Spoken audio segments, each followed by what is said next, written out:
கடலூர் அருகே ஆழ்ந்த காற்றழுத்த தாழ்வு மண்டலம் கரை கடந்த பின்னர் உள் மாவட்டங்களில் மழை அதிகரிக்கும் என்று சென்னை மண்டல வானிலை மைய இயக்குநர் ரமணன் தெரிவித்தார். சென்னையில் திங்களன்று செய்தியாளர்களை சந்தித்த ரமணன், ஆழ்ந்த காற்றழுத்த தாழ்வு மண்டலம் கடலூர் அருகே கரை கடக்கும் என்றார். இதன் பின்னர் கடலோர மாவட்டங்களில் மழை குறையும் என்றும் உள் மாவட்டங்களில் மழை அதிகரிக்கும் என்றும் ரமணன் கூறினார்.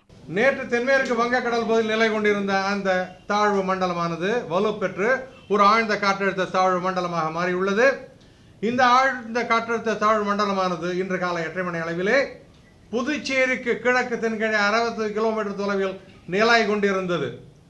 இந்த நிகழ்வானது மதியத்திற்கு பிறகு கடலூர் அருகே கரை கடக்கும் என்று எதிர்பார்க்கப்படுகின்றது.